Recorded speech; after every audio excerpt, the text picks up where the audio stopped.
ആ കാണുന്ന വീടാ.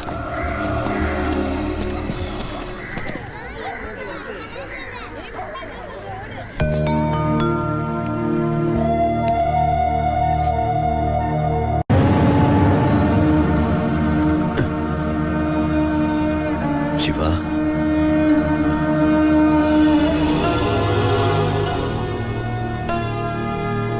ഒക്കെ പോയടാ.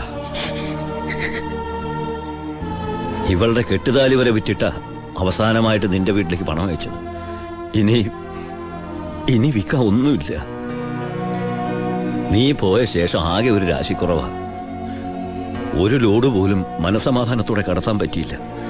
ലോഡടക്കം 4 വണ്ടി പോലീസ് പിടിച്ചു. ചിന്നാടന്മാരുടെ ഒറ്റായിരുന്നു. കയ്യിലെ കാശ് തീർന്നപ്പോ രണ്ടും കൽപ്പിച്ച് ഞാൻ ആ പഴയ കുപ്പായം എടുത്തിട്ടു. ലോഡുമായിട്ട് വരുന്ന വഴിക്ക് മുന്നിൽ പോലീസ്. ഞാൻ ലോറിയിൽ നിന്നിറങ്ങി ഓടിയതും എതിരെ വന്ന ഒരു കാർ എന്നെ ഇടിച്ചു തെറിപ്പിച്ചത് ഒരുമിച്ചായിരുന്നു. ഇടിച്ചതാണോ ഇടിപ്പിച്ചതാണോ എന്നറിയില്ല. പിന്നൊന്നും ഓർമ്മയില്ല. ബോധം വീണപ്പോ കണ്ടില്ലേ?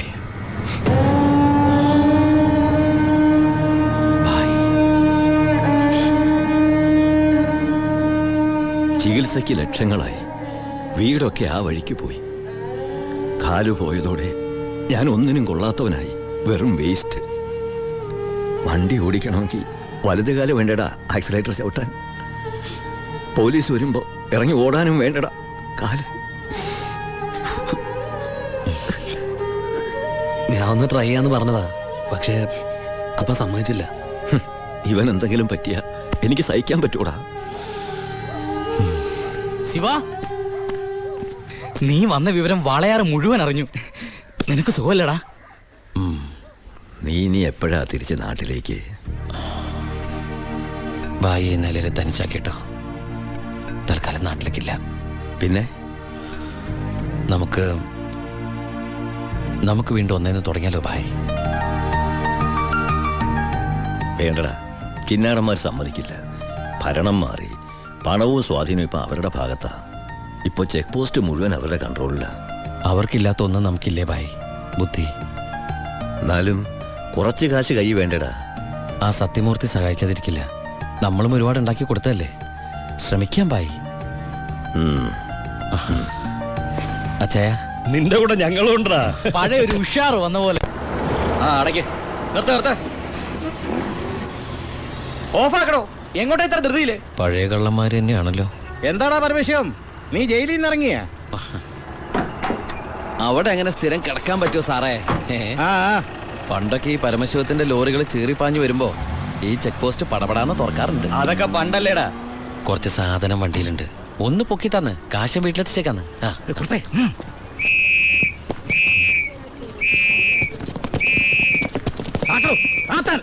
ഞാൻ പറയാതെ ഒറ്റ വണ്ടി കടത്തി വിടരുത്. എന്താ സാർ പ്രശ്നം? എന്താ നിനക്ക് അറിഞ്ഞൂടാ? വെറുതെ എന്റെ സമയം മെനക്കെടുത്തല്ലോ സാറേ. എനിക്ക് വീട്ടിൽ ധൃതിയുണ്ട്. എടുത്ത് വണ്ടി തൊടുവനെ. എന്തിന്? പബ്ലിക്കായിട്ട് സ്പിരിറ്റ് കൊണ്ടുവന്നിട്ട് നിന്ന് കുറയ്ക്കുന്നോടാ. കേറി പരിശോധിക്കണോ?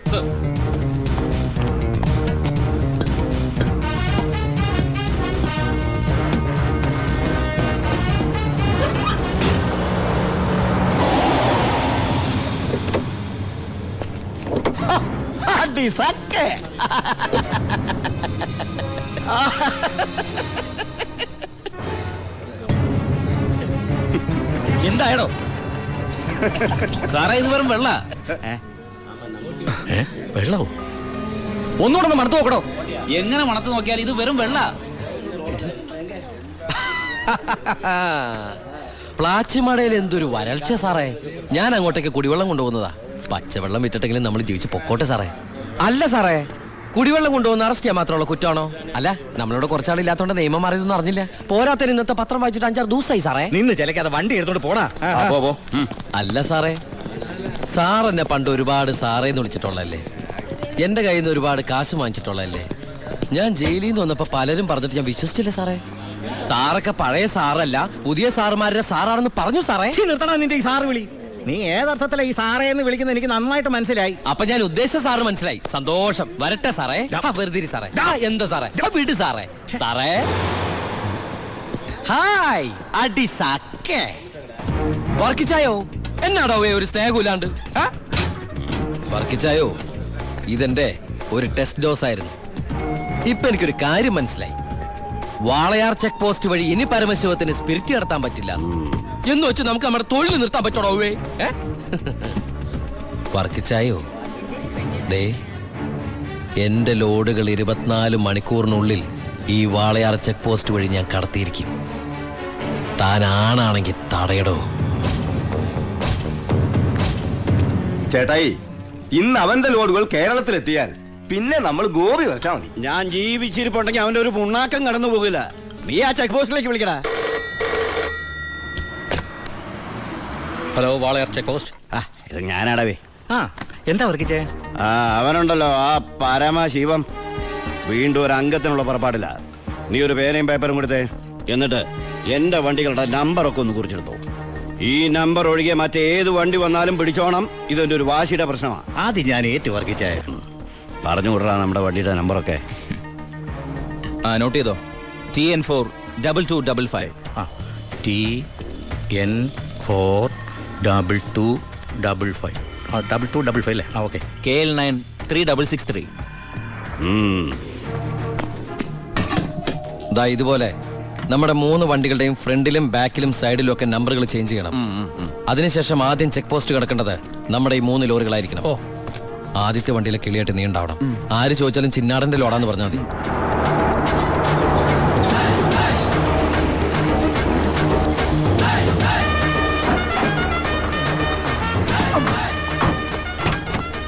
നമസ്കാരം. ചിന്നാടൻ മുതലാളിയുടെ ലോറികളാ, 3 ലോഡുണ്ട്. എന്താണ് വണ്ടിയില്? പെട്രോളാ? അല്ല, ഡീസലാ. കുറുപ്പേ സർ, ചിന്നാടന്മാരുടെ ലോറികളാ. ആ നമ്പരല്ല ഒന്ന് ചെക്ക് ചെയ്തേ.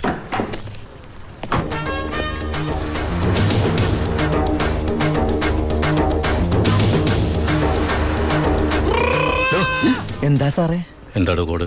കാലാപ്പാനി, ചിന്നാടന്റെ കാലാപ്പാനി. എല്ലാം ഓക്കെയാണ് സർ. ശരി ശരി. എന്റെ കന്നി ലോഡാണ് സാർ, അനുഗ്രഹിക്കണം. ശരി ശരി, ഒന്ന് പോക്കിക്കോ. വണ്ടി പോട്ടെ, എടുത്തോ.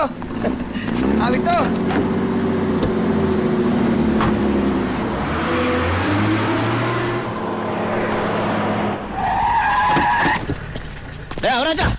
എവിടെ പോയി കിടന്നു? എവിടെ ഉണ്ടോ മുതലാളി? എന്താ മുതലാളി? ചെക്ക് പോസ്റ്റിലൊക്കെ പറഞ്ഞു. കോഡ് മറക്കണ്ട. കാലാപ്പാനി. ശരി മുതലാളി. ശരി.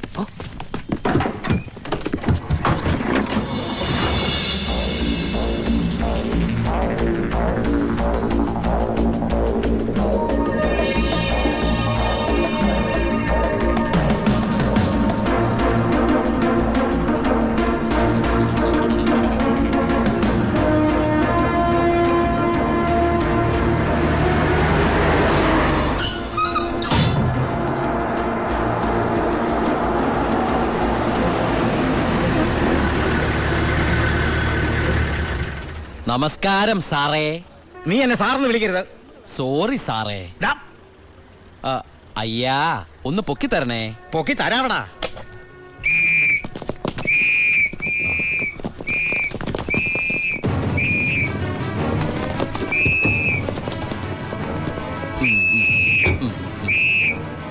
എല്ലാരും ആയില്ലേ? ഈ 3 ലോഡും പ്ലാച്ചുമടക്കുള്ള കുടിവെള്ളമായിരിക്കും. ഇയാടാ? അല്ല, സ്പിരിറ്റാ. സ്പിരിറ്റോ? ആ, കേറി പരിശോധിക്കണോ?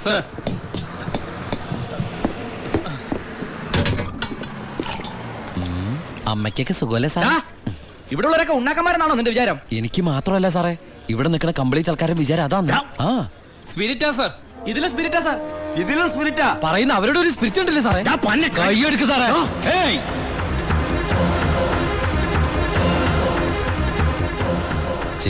ചിന്നാടന്റെ ലോറിയിൽ സ്പിരിറ്റ് കടത്തുന്നതിന് എന്റെ മെക്കട്ടങ്ങനെ കേറിയണ്ടല്ലോ.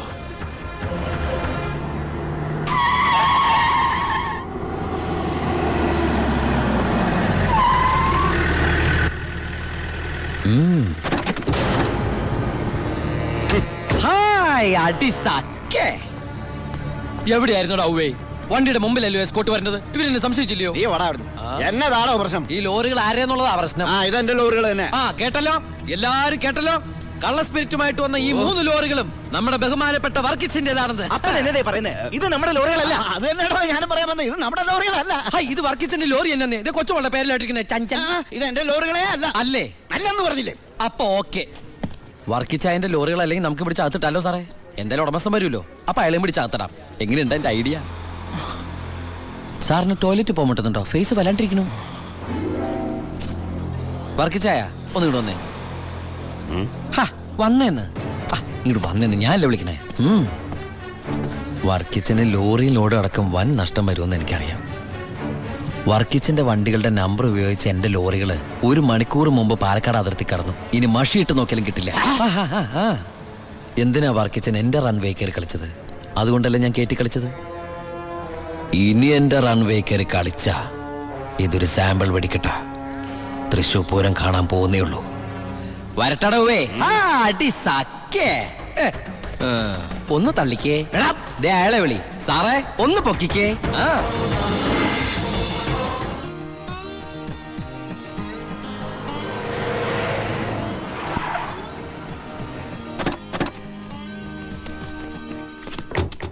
എന്നാ சத்தியமூர்த்தி இந்த மாதிரி பேசுறேன்?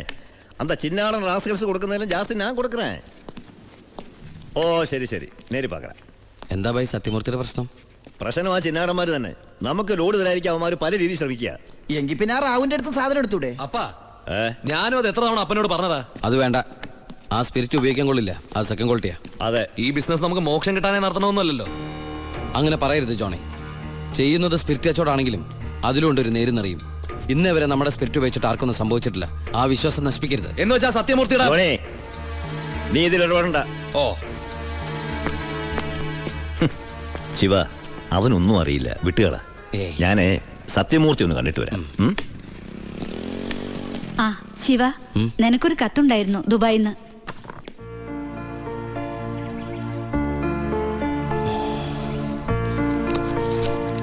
എന്താടാ? വീട്ടിൽ നിന്ന് ഗോപിയുടെ അച്ഛൻ മരിച്ചു. എപ്പോ? മരിച്ചിട്ട് കുറച്ചു ദിവസമായി.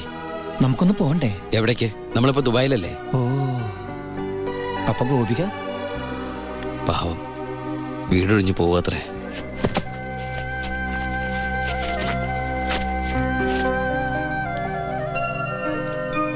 എന്നാ ഞങ്ങള് നാട്ടിലെ വീട്ടിലാരും ഇല്ലാത്ത സ്ഥിതിക്ക് മോളെ ദിവാകരന്റെ വീട്ടിൽ തന്നെ ആയിരിക്കും താമസിപ്പിക്കുക അല്ലേ? അതിൽ ചെറിയൊരു പ്രശ്നമുണ്ട്.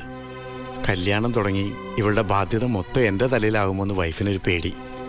1-2 വട്ടം സൂചിപ്പിക്കുകയും ചെയ്ത്. അതുകൊണ്ട് ഇലയ്ക്കും മുള്ളിനും കേടില്ലാതെ ഞാനൊന്ന് തീരുമാനിച്ചു. തൽക്കാലം ഗോപി ഒരു ഹോസ്റ്റലിലാക്കുക. അവിടെ അടുത്തൊരു തുണിക്കടയിൽ ജോലിയും ശരിയാക്കിയിട്ടുണ്ട്. ഇനിയിപ്പോ ആരെ ആശ്രയിക്കാതെ ഇവൾക്ക് ജീവിക്കാൻ കഴിയുമല്ലോ. വൈകി അവിടെ എത്താൻ രാത്രിയാവും.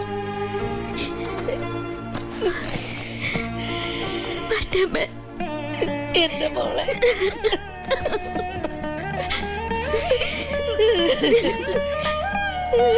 നിന്നെ ഹോസ്റ്റലിൽ നിർത്താനും തുണിക്കട പണിയെടുക്കാനും ഒന്നും ഞാൻ സമ്മതിക്കില്ല. ഞാൻ എന്റെ ഉണ്ണിക്ക് വേണ്ടി ആലോചിച്ചുറപ്പിച്ച പെണ്ണാ ഇവള്. അവൻ ദുബായിന്ന് വന്നാൽ ഉടനെ ഇവരുടെ കല്യാണം നടക്കും. 10 ദിവസം മുമ്പ് ഇവൾ ഈ വീട്ടിലേക്ക് കയറിയെന്ന് വിചാരിച്ച് ഒന്നും സംഭവിക്കാൻ പോണില്ല. ഗോപികയെ ഞാൻ എന്റെ അമ്പിളിയെ പോലെ നോക്കിക്കൊള്ളാം. അവളെ എനിക്ക് തന്നൂടെ? ഈ നല്ല മനസ്സിനെ നിങ്ങളൊക്കെ ദൈവം അനുഗ്രഹിക്കട്ടെ.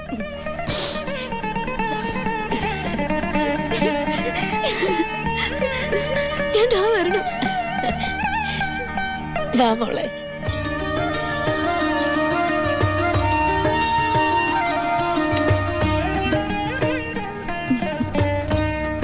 വലതുകാല് വെച്ച് കയറിക്കോ മോളെ.